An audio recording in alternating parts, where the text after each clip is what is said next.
میں آج T V پہ ایک بات ہو رہی تھی، تو ہے ہمارے بڑے سینئر پڑھے لکھے آدمی ہیں، انہوں نے ایک سوال یہ کیا کہ حضرت امام حسن نے جب امیر شام کے ہاتھوں بیعت کی تو بیعت کرنے کے بعد اب آپ لوگ کیوں مخالفت کرتے ہیں اور ان کے خلاف گفتگو کرتے ہیں اور ان کی مخالفت کرتے ہیں؟ اب یہ کہاں سے آیا؟ تاریخ کا چہرہ مسخ کر کے، تاریخ کا چہرہ مسخ کر کے نشر ہوگا، ابھی دیکھتے ہیں کیا رد عمل آتا ہے۔ وہ بڑی بھرپور بڑا بھرپور پروگرام تھا۔ تو میں نے ان سے کہا کہ پہلے یہ بتائیے کہ کیا تاریخ میں کوئی ایک ایسا مورخ ہے جس نے یہ جرأت کی ہو کہ حسن ابن علی نے معاویہ ابن ابی سفیان کے ہاتھوں بیعت کی تھی؟ کوئی ایک مورخ پوری تاریخ میں ایک مورخ بتا؟ ہاں، مولویوں نے بکا ضرور ہے، مولوی محرابوں سے اور منبروں سے بولے ضرور ہیں، لیکن تاریخ جس کو سندیت حاصل ہے کوئی مورخ ایسا نہیں۔ پہلی بات۔ دوسری بات، امام حسن اور امیر شام کے درمیان جو لڑائی ہے وہ کس چیز کی لڑائی ہے؟ اقتدار کی، اقتدار کی۔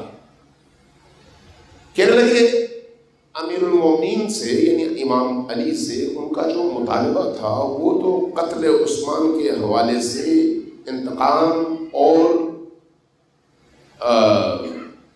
مجرموں کو پکڑنے کا مطالبہ تھا، تو اس میں وہ کون سا ایسا جواز ہے کہ آپ اس طرح کی اپنی ممبروں پر اپنی محفلوں میں ان کے خلاف بولنا شروع کر دیں؟ انہوں نے تو ایک جائز مطالبہ کیا۔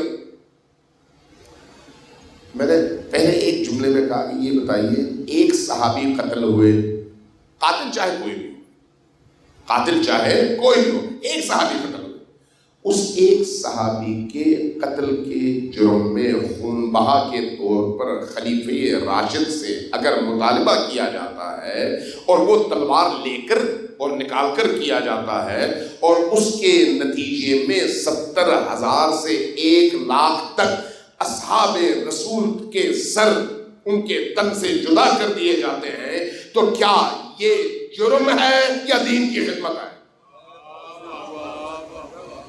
ایک صحابی کے قتل کے عوض مطالبے میں 70,000 صحابیوں کو قتل کر کے بھی آپ درست ہیں، اور علی نعوذ باللہ جو بھی آپ کے، تو ظاہر ہے جواب تو کوئی نہیں تھا۔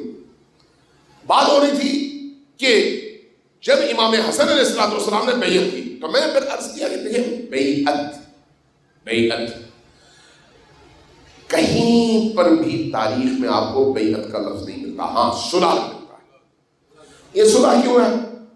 جب خون خرابہ زیادہ ہو، امام حسن اکیلے رہ گئے، یہ یاد رکھیں، امام حسن اکیلے رہ گئے، پروپیگنڈوں کی ساری مشینری شام کے ساتھ کھڑی ہو گئی، بوریوں کے دروازے کھل گئے اور لوگوں کے اذہان کو مسجدوں کے محرابوں اور مولویوں کی زبانوں سے اہل البیت اور خصوصاً امام حسن کے خلاف آمادہ کر دیا گیا۔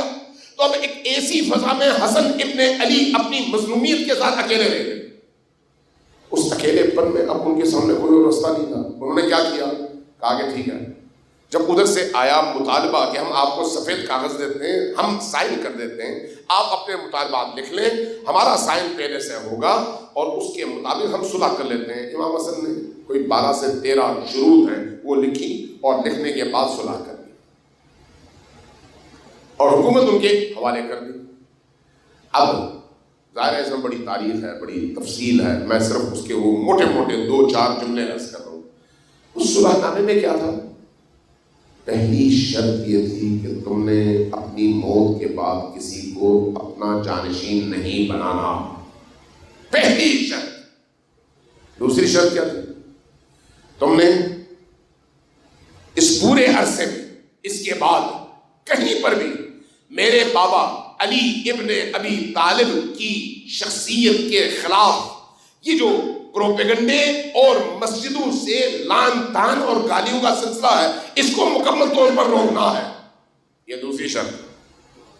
اور تیسری شرط، ہر سال اتنا خراج تم نے مجھے مدینہ پہنچانا ہے۔